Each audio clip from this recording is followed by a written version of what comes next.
സർപ്പയജ്ഞം. ഭർത്താവ് വല്ലാതെ വൈകി വന്ന ഒരു ദിവസമാണ് അവൾ ആദ്യമായി പാമ്പിനെ കണ്ടത്. അത്താഴമായി ചപ്പാത്തിയും ഭർത്താവിന് ഇഷ്ടമുള്ള തക്കാളി ഫ്രൈയും ഉണ്ടാക്കി ചൂടാറാത്ത പാത്രത്തിൽ അടച്ചു വെച്ച് അടുക്കള തൂത്തു തുടച്ച് കിടപ്പറയിലെ കിടക്കവരികൾ മാറ്റി വിരിച്ച് പതിവ് പോലെ മേൽ കഴുകാൻ ബാത്റൂമിൽ കയറിയപ്പോഴായിരുന്നു അത്. വെന്റിലേഷന് പിന്നിൽ ആകാംക്ഷ നിറഞ്ഞ ഒരു കറുത്ത പളങ്ങുമണി. അതൊരു തോന്നലാണോ എന്നതായിരുന്നു ആദ്യത്തെ സംശയം. അഴിച്ചുമാറ്റാൻ തുടങ്ങിയ നൈറ്റി തിരികെ പിടിച്ചിട്ട് ഒരു നിമിഷം അവൾ പകപ്പോടെ ചുറ്റും നോക്കി നിന്നുപോയി. പക്ഷേ ആയിരുന്നില്ല, വെറും തോന്നലായിരുന്നില്ല. പളുങ്കുകണ്ണിന് മുന്നിലേക്ക് രണ്ടായി മുറിഞ്ഞ നാവ് നീണ്ടു. പിന്നിൽ കറുത്ത ത്രികോണങ്ങൾ മിന്നുന്ന മെലിഞ്ഞ ഉടലിലിരുന്നു തിളങ്ങി. അലറി വിളിച്ചുകൊണ്ട് പുറത്തേക്ക് ചാടിയത് അവൾക്ക് ഇന്നും ഓർമ്മയുണ്ട്. മുൻവാതിൽ തുറന്നു പുറത്തേക്കോടാനായിരുന്നു ആദ്യത്തെ വെമ്പൽ. രാത്രി ഇരുട്ടിക്കഴിഞ്ഞല്ലോ എന്നും മുന്നിലെ റോഡ് വിജനമായി കഴിഞ്ഞിരിക്കുമല്ലോ എന്നും ഓർത്ത് അത് വേണ്ടെന്ന് വെക്കുകയായിരുന്നു. പകരം ബാത്റൂമിൽ നിന്നു കിടപ്പറയിലേക്കുള്ള വാതിൽ ചേർത്തടച്ചു. വാതിലിനിടയിലൂടെ പാമ്പ് ഇഴഞ്ഞ് അകത്തു വരാൻ സ്ഥലമുണ്ടോ എന്ന് വീണ്ടും വീണ്ടും പരിശോധിച്ചു. തൃപ്തി വരാത്തത് കൊണ്ട് ആ പഴുതടയ്ക്കാൻ സാധനങ്ങൾ തേടി. ഒടുവിൽ സ്റ്റോർ റൂമിൽ വീടുപണിയുടെ ബാക്കി കിടന്ന ചില തടിക്കഷ്ണങ്ങൾ തപ്പിയെടുത്തു. അവ കൊണ്ടുവന്ന് വാതിലിനടിയിൽ ചേർത്ത് വെച്ചു. എന്നിട്ടും തൃപ്തി വരാതെ തടിക്കഷ്ണങ്ങൾ അനങ്ങുന്നുണ്ടോ എന്ന് പരിശോധിച്ച് ഏറെ നേരം അതിലേക്ക് ഉറ്റുനോക്കി. അവിടെ നിൽക്കുകയും അങ്ങനെ നിൽക്കവേ തടിക്കഷ്ണങ്ങൾ അനങ്ങുന്നതായി തോന്നുകയും ചെയ്തു. കിടപ്പറയുടെ വാതിൽ ചേർത്തടച്ച് സ്വീകരണ മുറിയിലേക്ക് നടക്കുമ്പോൾ ഹൃദയത്തിൽ ഏതോ താമ്പേർ ഉച്ചത്തിൽ മുഴങ്ങിയതും അവൾ മറന്നിട്ടില്ല. സ്വീകരണമുറിയിലിരിക്കുമ്പോൾ കാൽ നിലത്തേക്ക് ഇടാൻ പോലും ഭയമായിരുന്നു. നിലത്തോടി ഇഴഞ്ഞു വന്ന് ആ മുറിഞ്ഞ നാവ് തന്നെ തീണ്ടാതിരിക്കാൻ അവൾ സോഫാമേൽ കാലുകൾ ഉയർത്തി വെക്കുക പോലും ചെയ്തു. ആ ഇരിപ്പിൽ അവൾക്ക് അരിശം തോന്നിയത് ഭർത്താവിനോടാണ്. നേരത്തെ വീട്ടിലെത്താതിരുന്നതിന്, വെന്റിലേഷൻ പഴുതില്ലാത്ത വിധം വീട് പണിയാതിരുന്നതിന്, എന്തിന് ഈ സ്ഥലം വാങ്ങിയതിനു പോലും. വിവാഹം കഴിഞ്ഞ് 3-ാം മാസമായിരുന്നു ആ സ്ഥലം വാങ്ങിയത്. നഗരത്തിൻ്റെ പല ഭാഗങ്ങളിലും വീടും സ്ഥലവും പോയി നോക്കി പരിശോധിച്ചതും സ്ഥലം തീർച്ചപ്പെടുത്തിയതും ഭർത്താവായിരുന്നു. സിറ്റിയുടെ ഹാർട്ട്. ഓഫീസിലേക്ക് കഷ്ടിച്ച് 5 മിനിറ്റ്സ്. പുറത്തേക്കിറങ്ങിയാൽ തുണിക്കട മുതൽ സൂപ്പർ മാർക്കറ്റ് വരെ അടുത്ത്. സ്ഥലം കണ്ടിട്ട് വന്ന് ഭർത്താവ് അവളുടെ അച്ഛനോട് പറഞ്ഞു. ഏതായാലും നോക്കിയിട്ട് മതി, അച്ഛൻ ഗൗരവത്തിൽ പറഞ്ഞു. നാളെ തന്നെ കൃഷ്ണൻ കണിയാരെ പോയി കാണാം. സ്ഥലം നന്ന്, പക്ഷേ സർപ്പസാന്നിധ്യം കാണുന്നു.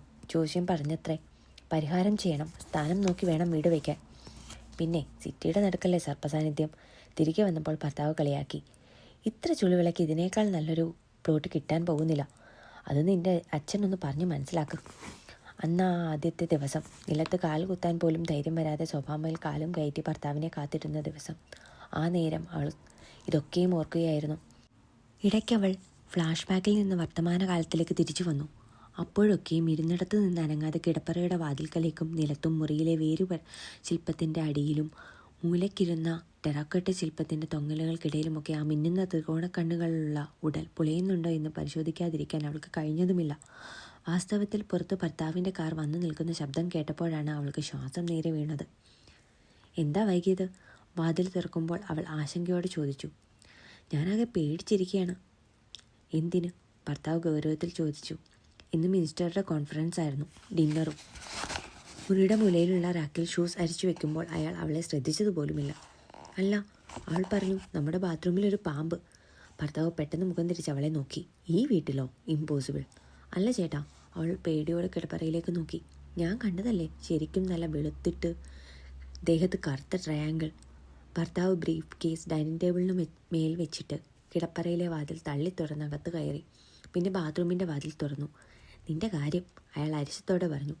ഉള്ള തടികഷ്ണമെല്ലാം ബെഡ്റൂമിൽ.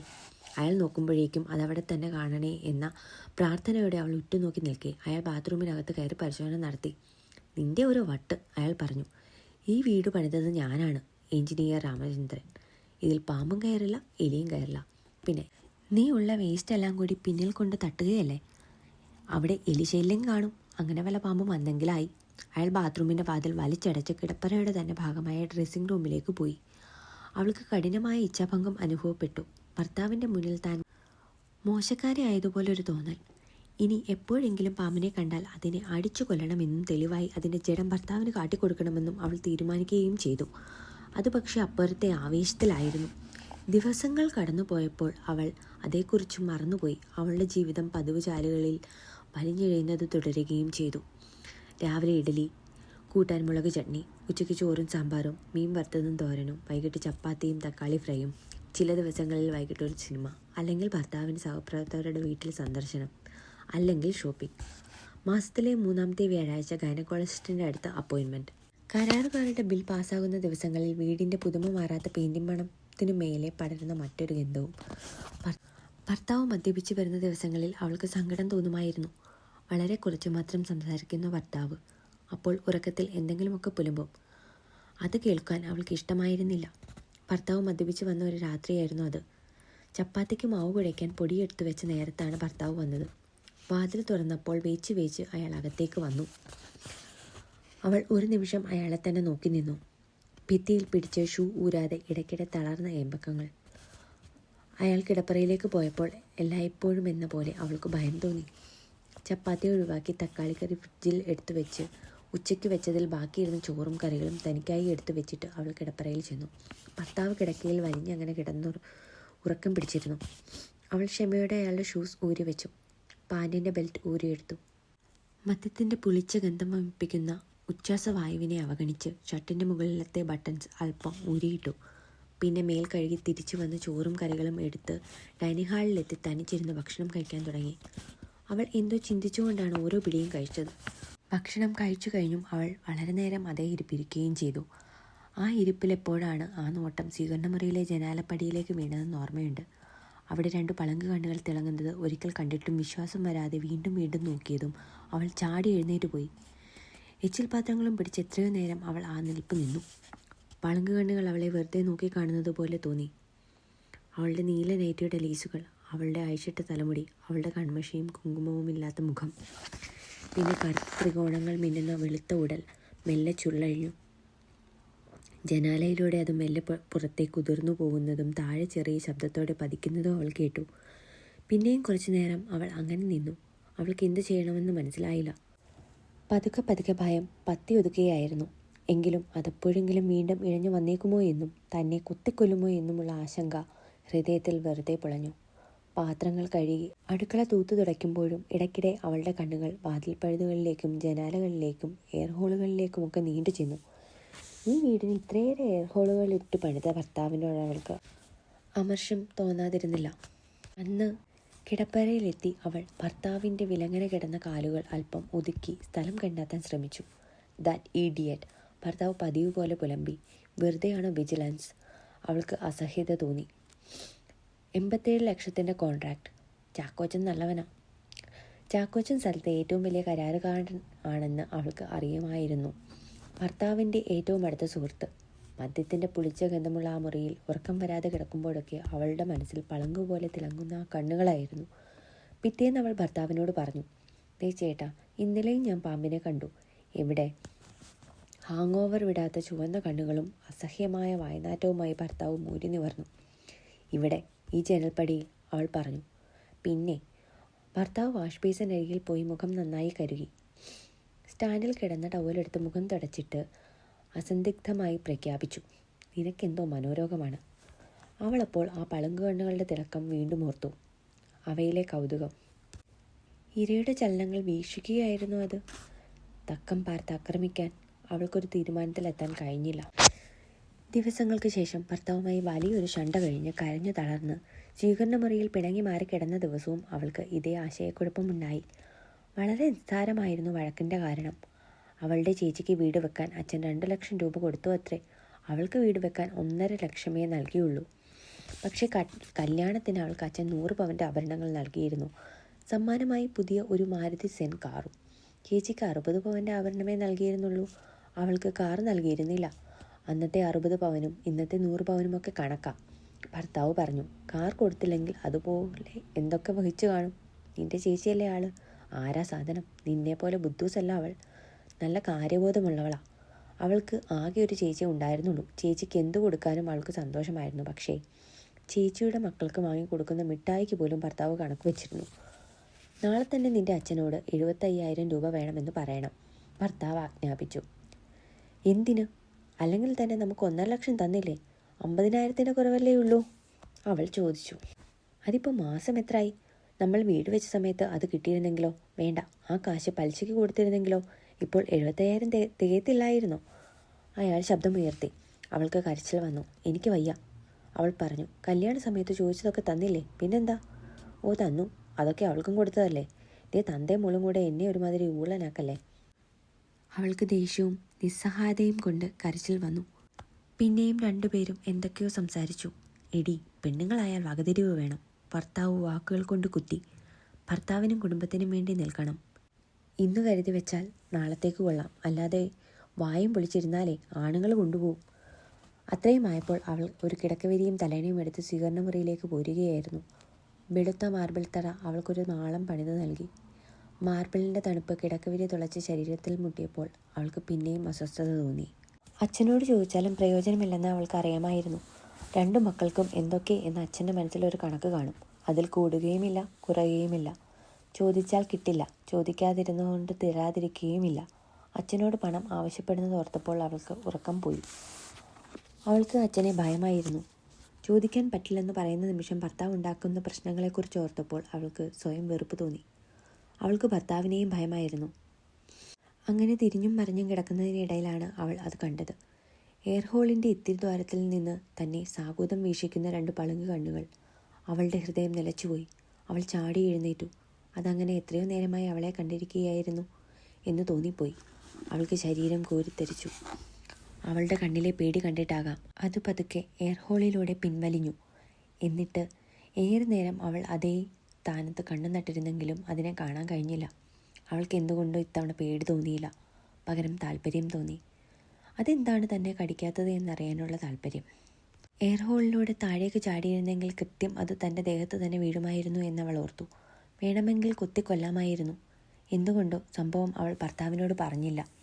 പറഞ്ഞാലും വിശ്വസിക്കില്ല എന്നവൾക്കറിയാമായിരുന്നു. പിന്നെ വെറുതെ എന്തിനാണ് അതിനെ കൂടി ചൊല്ലിയൊരു വാക്കുതർക്കം. 2 ദിവസം കഴിഞ്ഞാണ് അവൾ വീണ്ടും സ്വീകരണമുറിയിലെ തണുത്ത നിലത്ത് കിടക്കാനെത്തിയത്. അന്ന് കരാറുകാരൻ ചാക്കോച്ചനോട് ബഹുമാനം കാട്ടിയില്ലെന്ന കുറ്റത്തിനായിരുന്നു വഴക്ക്. രാത്രി ചാക്കോച്ചനും മറ്റൊരു സുഹൃത്തിനും അത്താഴം തയ്യാറാക്കാൻ പറഞ്ഞിരുന്നു. ചപ്പാത്തിയും ചിക്കനും പ്ലെയിൻ റൈസും സാലഡും മീൻ പൊള്ളിച്ചതുമൊക്കെ ഉണ്ടാക്കി വെക്കുകയും ചെയ്തു. പക്ഷേ വിളമ്പിയത് ശരിയായില്ലത്രേ.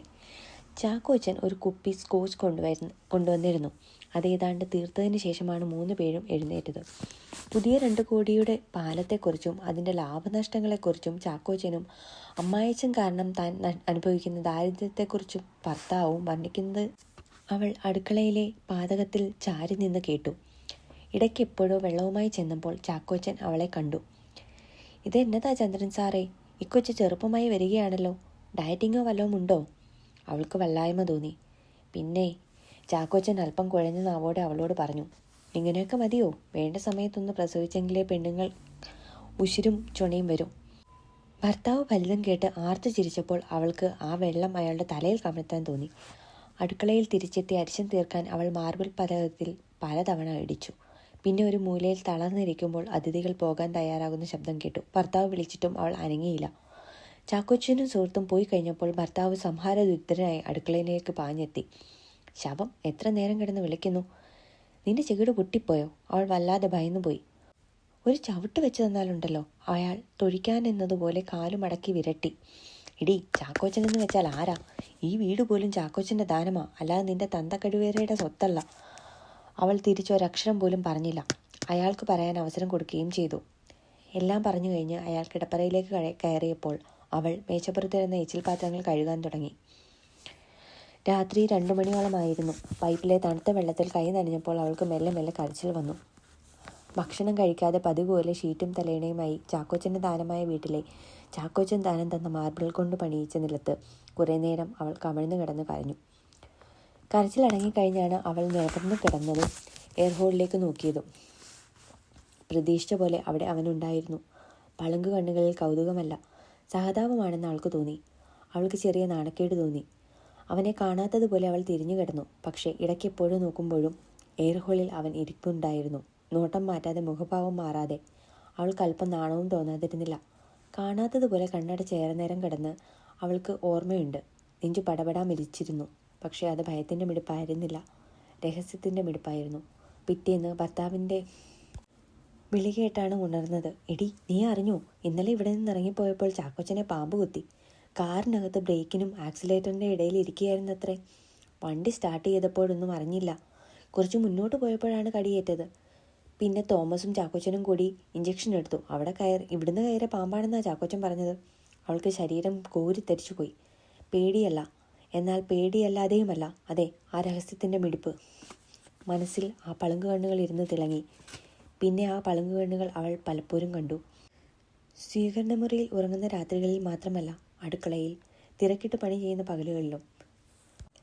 ചിലപ്പോൾ പാത്രം കഴുകുമ്പോൾ സിങ്കിനരികിലുള്ള ജനാലയ്ക്കൽ, ചിലപ്പോൾ തുണി അലക്കുമ്പോൾ അലക്കുകളിനപ്പുറത്തെ മതിലിന് മുകളിൽ, ചിലപ്പോൾ പലചരക്കുകടയിൽ പോകുമ്പോൾ പുറത്തെ റോഡിലെ വലിയ കലുങ്കിന് മുകളിൽ. ഒരു കാഴ്ചയെക്കുറിച്ചും അവൾ ഭർത്താവിനോട് മിണ്ടിയതേയില്ല. പക്ഷേ മറ്റു പലരും ഭർത്താവിനോട് പറഞ്ഞു തുടങ്ങി, സാറേ, ആ കാടൊന്ന് വെട്ടിത്തിളയ്ക്കണം, ഇവിടെ ഒരുത്തനുണ്ട്, ഇന്നലെ ഞാൻ കണ്ടു. രാവിലെ മീൻകാരൻ ഭർത്താവിനോട് പറഞ്ഞു, mister Ramachandran, you should be careful. അയൽപ്പക്കത്തെ റിട്ടയേർഡ് പ്രൊഫസർ ഒരു വൈകുന്നേരം മുന്നറിയിപ്പ് നൽകി. It's very dangerous. ഞാൻ കണ്ടു. അതെ, നമ്പൂതിരിമാരുടെ സ്ഥലമാ, പച്ചാരാധന നടത്തിയിരുന്ന സ്ഥലമാ. എന്തെങ്കിലും പൂജ കഴിപ്പിക്കണം. എതിരെ താമസിക്കുന്ന വിധവയായ ശ്രീകുമാരി അമ്മ നിർബന്ധിച്ചു. ചേടാ, എല്ലാവർക്കും ഇതേക്കുറിച്ചേ പറയാനുള്ളൂ. ഭർത്താവ് ഒരു ദിവസം അവളോട് പറഞ്ഞു. നീ പിന്നെ കണ്ടിട്ടുണ്ടോ? ഓ ഇല്ല. ഏതായാലും ശ്രദ്ധിക്കണം. വൈകിട്ടായാൽ ജനലും വാതിലും നന്നായി അടച്ചേക്ക്. പിന്നെ കാട് വെട്ടിത്തെളിക്കാൻ പണിക്കാരെ വിടാൻ നിന്റെ അച്ഛനെ വിളിച്ചു പറ. അവൾ ഒന്നും മിണ്ടിയില്ല. കാട് തെളിക്കാൻ ആളെ വിടണമെന്ന് അച്ഛനോട് പറഞ്ഞതുമില്ല. ഒരു ഞായറാഴ്ച വൈകിട്ടാണ് അവൾ വീണ്ടും സ്വീകരണമുറിയിൽ ഉറങ്ങിയത്. ഉറക്കമിളച്ചത് എന്ന് പറയുകയാവും ശരി. അച്ഛനോട് പണം ആവശ്യപ്പെടുന്ന കാര്യം പറഞ്ഞ് ഭർത്താവ് വീണ്ടും അവളോട് വഴക്കിട്ട ദിവസമായിരുന്നു അത്. അവൾ പറ്റില്ല എന്ന് പറഞ്ഞപ്പോൾ കോപം സഹിക്കവയ്യാതെ അയാൾ അവളെ തൊഴിക്കുകയും തലമുടി കുത്തിപ്പിടിച്ച് ചുവരിലിടിക്കുകയും ചെയ്തു. രാത്രി വൈകുവോളം ശകാരിച്ചിട്ട് തളർന്നപ്പോൾ അയാൾ കിടപ്പറയിൽ കയറി വാതിലടച്ചു. അവൾ ഉറങ്ങാതെ ഭിത്തിയിൽ ചാരി നിലത്തിരുന്ന് തേങ്ങിക്കരഞ്ഞു. അവൾക്ക് ജീവിതത്തോട് തന്നെ വെറുപ്പായിരുന്നു. എപ്പോഴോ കണ്ണുകൾ അടച്ചപ്പോൾ കവിളിൽ രണ്ടായി മുറിഞ്ഞ നാവിൻ്റെ സ്പർശം അവൾ അറിഞ്ഞു. അത് തൻ്റെ കണ്ണീർ തുടയ്ക്കുകയാണ് എന്നവൾക്ക് മനസ്സിലായി. അപ്പോൾ അവളുടെ ഹൃദയം വീണ്ടും ഉച്ചത്തിൽ മിടിച്ചു. കണ്ണീര് തുടച്ചു മാറ്റിയിട്ട് അവൻ ഇഴഞ്ഞ് ജനാലയിലൂടെ പുറത്തേക്ക് പോയപ്പോൾ അവൾക്കത് വിശ്വസിക്കാൻ കഴിഞ്ഞില്ല. അതുവരെ അനുഭവിച്ചതൊക്കെ മറന്ന് അവൾ മെല്ലെ പുഞ്ചിരിച്ചു പോയി. രഹസ്യത്തിൻ്റെ ഉന്മാദം വീണ്ടും നെഞ്ചിൽ മിടിക്കുന്നത് അവൾ അറിഞ്ഞു. പിറ്റേന്ന് പകൽ മുഴുവൻ അവൾ കാത്തിരിക്കുകയായിരുന്നു. ഉണ്ടോ എവിടെയെങ്കിലും ഒരു അനക്കം? പാത്രം കഴുകുമ്പോൾ, തുണി അലക്കുമ്പോൾ, എല്ലാം കഴിഞ്ഞ് രാത്രി പകുതിയുറക്കത്തിലായിരിക്കുമ്പോഴാണ് അവൻ എത്തിയത്. ചാക്കോച്ചൻ രാജസ്ഥാനിൽ നിന്ന് വരുത്തി തന്ന മാർബിൾ തറയുടെ മിനുമിനുപ്പിലൂടെ പണിപ്പെട്ടെഴിഞ്ഞ് ദിവാകര പണിക്കർ സമ്മാനിച്ച ഈട്ടിക്കട്ടിലിൻ്റെ കാലിലൂടെ ഇഴഞ്ഞ് വീടുപാലുകാച്ചലിന് അച്ഛൻ വാങ്ങിത്തന്ന വലിയ ഫോം ബെഡിൻ്റെ അറ്റത്ത് അവനിരിക്കുന്നത് അവൾ ഞെട്ടലോടെ അറിഞ്ഞു. അവൻ വീണ്ടും ഇഴയുകയായിരുന്നു. ഭർത്താവ് വാങ്ങിക്കൊടുത്ത നീല നൈറ്റിക്ക് മുകളിലൂടെ, അച്ഛൻ വാങ്ങിത്തന്ന സ്വർണ്ണമാലയ്ക്ക് മുകളിലൂടെ, അവളുടേത് മാത്രമായ പിൻകഴുത്തിലൂടെ. കവിളുകളിൽ സൗമ്യമായ ചുംബനം, ഇരട്ടനാവിൻ്റെ തണുത്ത സ്പർശം. കിടക്കയുടെ മറുപകുതിയിൽ ഉറങ്ങിക്കിടന്ന ഭർത്താവിനെ പറ്റി അവൾ ആശങ്കപ്പെട്ടില്ല. എപ്പോഴും ഉണർന്നപ്പോൾ മുറിയിൽ ഒരു പാമ്പിനെ കണ്ട ഭർത്താവ് അലറി വിളിച്ചത് അവൾ കേട്ടതുമില്ല. രാവിലെ ഉണർന്നപ്പോൾ ഭർത്താവ് കുറ്റപ്പെടുത്തി. എന്തൊരുറക്കമായിരുന്നു, മുറിയിലൊരു പാമ്പ് വന്നത് നീ അറിഞ്ഞില്ലല്ലോ. അവൾ ചെറുപുഞ്ചിരിയുടെ കണ്ണുകൾ തിരുമ്മി. ഭർത്താവ് തുറന്നിട്ട ജനാലകളിലൂടെ മുറി നിറയെ വെയിലായിരുന്നു. വെയിലിലേക്ക് അവൾ കൈകൾ നിവർത്തി. കാണാനുണ്ടോ നീലനിറം? സർപ്പയജ്ഞം. ഭർത്താവ് വല്ലാതെ